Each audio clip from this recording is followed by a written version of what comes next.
Halo Indonesia, kembali lagi di channel YouTube Ngulik Hukum. Kali ini kita akan membahas 8 tahapan-tahapan persidangan dalam perkara pidana. Sebelum kita mulai, jangan lupa klik tombol subscribe, like, dan komen. Hukum acara pidana saat ini diatur dalam Undang-Undang Nomor 8 Tahun 1981 atau lebih dikenal dengan Kitab Undang-Undang Hukum Acara Pidana, yang mengatur tentang tata cara beracara di badan peradilan dalam lingkup hukum pidana. Hukum acara pidana berfungsi untuk mencari dan menemukan kebenaran melalui proses pembuktian, sebelum hakim sampai pada putusannya dan kemudian putusan tersebut dilaksanakan. Dalam pengertian lain, hukum acara pidana berfungsi untuk menjalankan atau mempertahankan hukum pidana material yang tujuan akhirnya adalah guna mencapai ketertiban, keamanan, kedamaian, keadilan, dan kesejahteraan dalam masyarakat. Dan kali ini, Ngulik Hukum akan membahas alur atau tahapan-tahapan dalam hukum acara pidana dalam persidangan. Langsung aja, berikut rangkumannya. 1. Pembukaan persidangan. Tahap awal dalam persidangan perkara pidana sama halnya dengan pemeriksaan perkara perdata, yaitu dimulai dengan pemeriksaan dokumen-dokumen perkara yang meliputi data diri terdakwa termasuk pemeriksaan surat kuasa khusus apabila terdakwa didampingi oleh advokat atau kuasa hukum. Namun, syarat terpenting agar persidangan dapat dibuka dan dilanjutkan adalah hadirnya terdakwa dalam persidangan dan seluruh tahapan pemeriksaan. Apabila terdakwa tidak hadir, maka persidangan tidak dapat dilanjutkan. Demikian juga apabila terdakwa tidak dalam keadaan sehat. Karena itu, sebelum memulai persidangan, majelis hakim pemeriksa perkaranya akan selalu menanyakan apakah kondisi terdakwa dalam keadaan sehat atau tidak. 2. Pembacaan dakwaan. Dakwaan merupakan uraian perbuatan atau fakta-fakta yang terjadi dengan menyebutkan waktu dan tempat tindak pidana itu dilakukan. Selain itu, dalam surat dakwaan juga harus menjelaskan unsur-unsur yuridis dari pasal-pasal tindak pidana atau delik yang dilanggar. Adapun surat dakwaan dapat dianggap sah apabila memenuhi dua syarat, yaitu syarat formil dan syarat material, sebagaimana dirumuskan dalam pasal 143 ayat 2 huruf A dan B Kitab Undang-Undang Hukum Acara Pidana, yaitu A. Syarat formil memuat hal-hal yang berhubungan dengan 1. Surat dakwaan diberi tanggal dan ditandatangani oleh penuntut umum atau jaksa. 2. Nama lengkap, tempat lahir, umur atau tanggal lahir, jenis kelamin, kebangsaan, tempat tinggal, agama, dan pekerjaan terdakwa. B. Syarat material memuat dua unsur yang tidak boleh dilalaikan, yaitu 1. Uraian cermat, jelas dan lengkap mengenai tindak pidana yang didakwakan dan menyebut waktu dan tempat tindak pidana dilakukan atau tempus delicti dan locus delicti. 3. Eksepsi atau keberatan. Eksepsi adalah salah satu istilah yang digunakan dalam proses hukum dan peradilan yang berarti penolakan atau keberatan. Eksepsi diatur dalam pasal 156 ayat 1 Kitab Undang-Undang Hukum Acara Pidana. Namun definisi eksepsi tidak dirumuskan secara jelas. Adapun istilah yang digunakan adalah keberatan. Pengajuan eksepsi atau surat dakwaan didasarkan karena tidak terpenuhinya syarat formil maupun material dari surat dakwaan sebagaimana telah dikemukakan dalam pembahasan sebelumnya. Sebelum menjatuhkan putusan sela atas eksepsi yang diajukan oleh terdakwa dan atau kuasa hukumnya, penuntut umum juga diberikan kesempatan untuk menangkapi eksepsi atau keberatan yang diajukan oleh terdakwa atau kuasa hukumnya.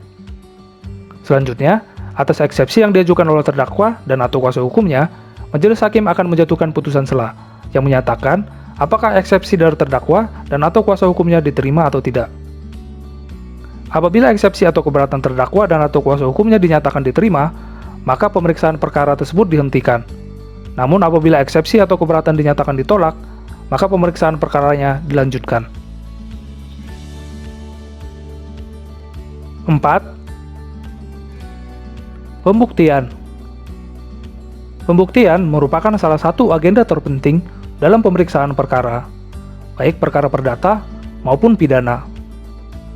Dalam hukum acara pidana sendiri, alat bukti diatur dalam pasal 184 ayat 1 Kitab Undang-Undang Hukum Acara Pidana yang menyebutkan bahwa alat bukti yang sah adalah keterangan saksi, keterangan ahli, surat, petunjuk, dan keterangan terdakwa.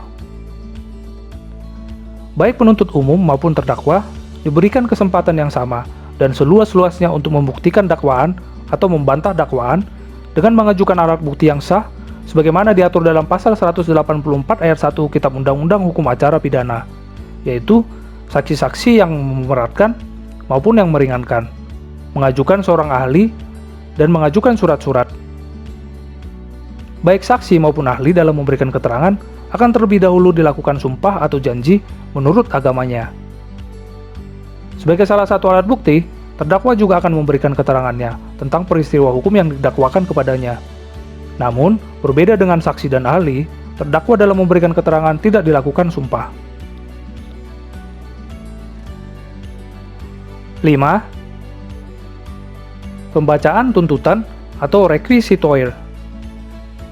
Setelah proses pembuktian selesai dilakukan, maka selanjutnya majelis hakim pemeriksa perkara akan memberikan kesempatan kepada penuntut umum untuk mengajukan tuntutan.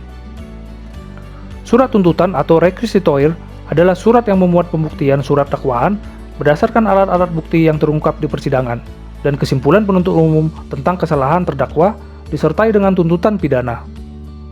Secara singkat, tuntutan pidana adalah permohonan jaksa atau penuntut umum kepada pengadilan atas hasil persidangan. Apabila penuntut umum berpendapat bahwa terdakwa terbukti bersalah melakukan tindak pidana, maka penuntut umum dalam tuntutannya meminta agar majelis hakim menjatuhkan pidana kepada terdakwa, di mana akan disebutkan berapa lama pidananya. Lamanya pidana bisa diajukan dengan hukuman maksimal yang ditetapkan oleh peraturan perundang-undangan atau yang lebih rendah. Selain itu, dalam menentukan berat ringannya tuntutan pidana, penuntut umum juga harus mempertimbangkan hal-hal yang meringankan dan juga hal-hal yang memberatkan. 6. Pembelaan atau pledoye. Pembelaan pada dasarnya adalah upaya terdakwa atau kuasa hukumnya untuk menguraikan bahwa tuntutan penuntut umum tidak terbukti atau terbukti namun dengan alasan-alasan pemaaf, di mana terdakwa dan atau kuasa hukumnya meminta kepada hakim untuk membebaskan atau memberikan hukuman yang seringan-ringannya. Pembelaan dalam sistem hukum pidana di Indonesia merupakan proses of law yang dianut dalam sistem peradilan di Indonesia.